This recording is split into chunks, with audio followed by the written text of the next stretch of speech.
What are the ramifications? Is this a game changer?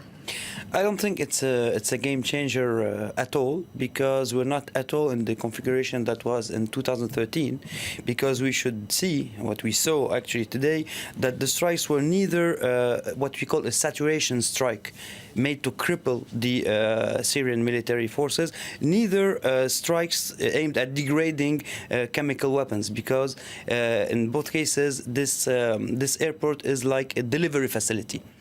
So they maybe destroyed 5 or 4 or 6 airplanes, which are Su-22s, very old airplanes. And we saw from the first videos that we have from Russian TV that there was not much damage done on the airport, actually.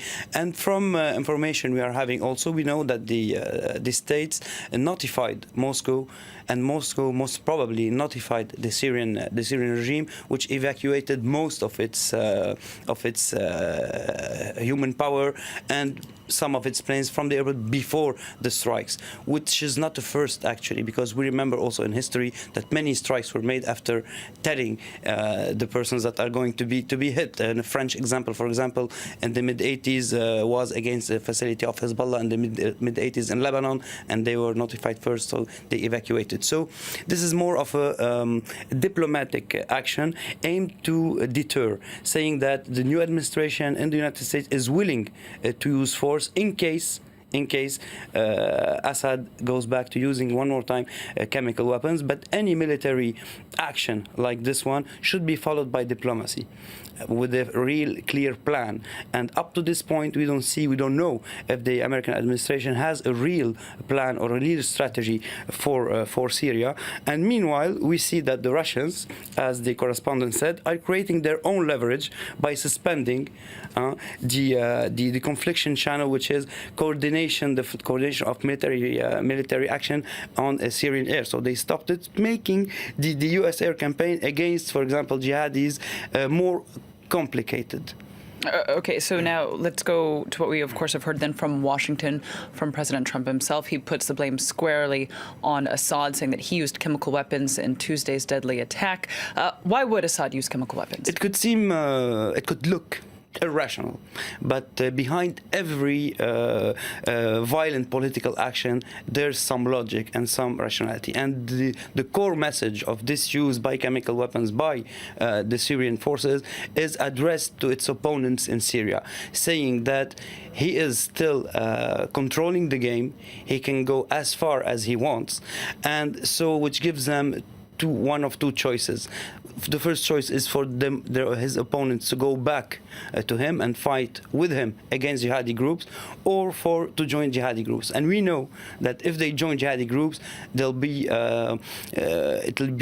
okay to kill everyone, which is happening in many cities in Syria, in Iraq, and in other places. Because there's an old Arab saying that the reasons of death can change, but the death is still the same. And so it's really local, addressed to his Syrian opponents.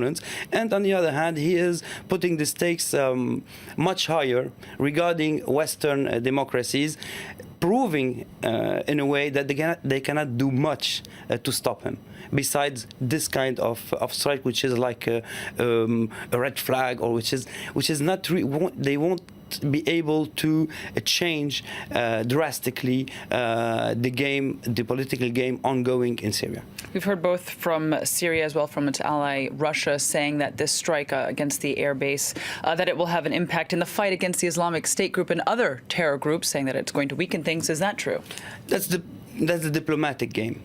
It is true in a sense, because when the coordination, as I just said, in Syrian skies stops, it will make it more difficult for the U.S. Air Force to conduct strikes against jihadi groups. We shouldn't also forget that the Iraqi theater, where we see that the Americans are helping the Iraqi government, but also militias helped by Iran on the Iraqi scene, and all this, Iraq and Syria today are the same war theater. So it could have an impact impact. But I don't think that on the long term it would have an impact, because the focus is still on fighting jihadi groups, and this is just a kind of a warning for Assad not to go further.